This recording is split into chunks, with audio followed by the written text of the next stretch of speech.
Well, good morning. As we can tell today, I'm just kind of kicked back and, thought we'd just discuss a couple of things. I've gotten quite a few questions here lately from guys starting out, just got their first Atlas lathe primarily is what we're hearing about, or other lathes, and it's applicable to all of them in this size range, although I kind of concentrate on the Atlas stuff, of course. And kind of asking about recommendations, what I would do if I was in a particular situation with a certain amount of tooling type of thing.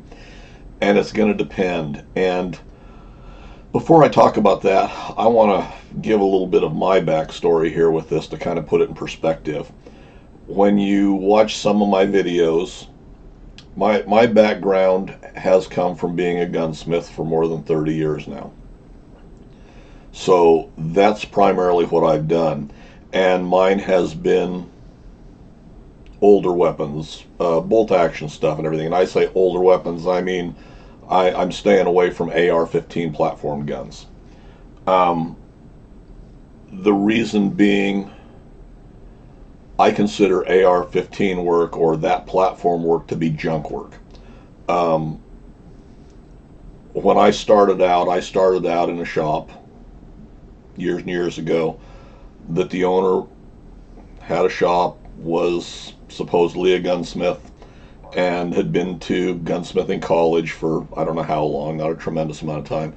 But when I went to work for him, of course, I was about 30 years old then, and I'd been playing with guns for more than 10 years just on my own, and I thought I knew everything I need to know. And it took me just about a week to realize that I didn't know shit. And it took me just about another week to realize that he didn't know shit. So I started learning stuff, and most of my knowledge is self-taught. Now, I was fortunate enough to work out of another shop a little bit, but I was involved with that shop because they were doing the bluing for the shop that I was at. So I was over around there when I had bluing work to have done. And I was fortunate enough to get to know a couple of old-time gunsmiths that would share a little bit of their knowledge and teach me a little bit of stuff that I probably needed to know. So that's my background. Now when somebody says, oh, I want to become a gunsmith, how do I do that? Well, I tell everybody to go and become a machinist. Now, that will give you basics, and there's stuff that I either didn't know or still don't know about machining. If you watch some of my videos, my speeds and feeds will be wrong, my setups will be wrong. I'm learning something every day, even now as I go along, and that's part of the adventure for me now, is just watching how things, learning stuff along the way. So that kind of gives you a perspective of where I'm at. So a lot of the stuff that I look at that would be proper machine techniques and stuff, I don't always use, So there again, learning as we go along. But nonetheless, I've gotten to where I know these Atlas machines a little bit, and I know the lathes that I operate and milling machines. I've gotten to where I know them fairly well. So that's kind of where my perspective is coming from. So a lot of the things that I build are cut and fit. And I'd say that this is a cut and fit thing to make it fit, because on firearm stuff, a lot of it is cut and fit. There's the dimensions that you're supposed to work to if you're cutting a dovetail for a sight, we'll say, or drilling and tapping a rifle or something, cutting a dovetail or machining a slot, something like that. I tend to be very conservative on work like that because I only get one chance to get it right. And if you screw it up, you screwed up big time. And on older rifles, they're irreplaceable. A lot of the older firearm, both rifles and handguns. So I will cut and fit stuff more than I will cut. I digital readouts, dials on the machines, things like that. Those are all references for me. But the final fit is just by cut and fit, feel of it, how it's acting, how the machine's acting and stuff. So, when I started out, when I was out on my own with my own shop, when you spent $50 on a little bitty 60-degree dovetail cutter to install a sight, we'll continue using that as an example, why you wanted to be real conservative with that, because that was $60 you couldn't afford to break tooling or have to replace or something like that, you know. And when you start busting reamers, chamber reamers and things, that gets expensive real fast, and I have done that. Not too often, but I have done it. So that's why I do things the way I do. But anyway, for Atlas machines, I just got a question about converting another machine over to VFD, basically, make it variable speed on an older machine. You know, I didn't have a good answer for that because my Sheldon was converted years and years ago. I can't even tell you when. I don't know right off the top of my head when I converted that, and that machine is wore out now. So anything that I used on that conversion years ago is long since outdated and been replaced by newer electronics, newer whatever, you know. And there's better information out there than I can give on stuff like that. Tooling for a Atlas lathe. 4-jaw chuck is great. Normally when you buy a Atlas lathe, if you're bought and it's got any tooling with it all, you're getting a 4-jaw, a 3-jaw, usually lantern tool posts, and anything else is kind of a bonus, I guess. You can do virtually everything you need with a 4-jaw. 3-jaw chuck is nice to have. It's nice and convenient. I would not buy this stuff off of Funday. They're wore out. You know, I mean, they're going to have been used and abused for years and years. As far as like a 3-jaw chuck or a replacement 4-jaw chuck, 4-jaw chucks are a lot more forgiving. You can dial them in and come out pretty well with those for the most part. 3-jaw chuck, if they're used, they're used. You know, you might get lucky and get one that is still in good condition, but all of these old ones that they're wanting big bucks for and saying how accurate they are and everything, in my opinion, you're better off buying an import. You can buy an import usually for less money than they want for a used piece of shit 3-jaw off of Funday, and they're going to hold at least that good of tolerances.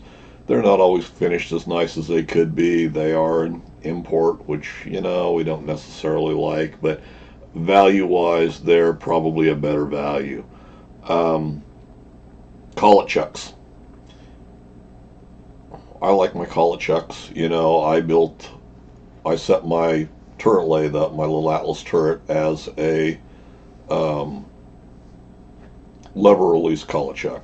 It's got the hand lever on the back. Drawbar collet chucks are going to be a lot less expensive. You know, if you're staying factory stuff, you're 3C or 3AT. My preference would be 3AT, but they're kind of hard to come by and they're expensive. And there again, if you're one of the only sources for them for the most part is off of Funday, and they're going to be abused. You know, I mean, you might get some good ones, you might get some bad ones, and I've got a bunch out there that are good, and I've got a bunch out there that are bad. Some of them are new, some of them are used. For tooling, a decent outfit to buy tooling for, and it's imported tooling, is Shars. You know, I've gotten to where I do a little bit more as time goes on with them. They're reasonably priced and they're a reasonably good product. But as far as buying collets for them, 3ATs are, I think, pretty much non-existent new. You might be able to find some, but I haven't really run across a source for them.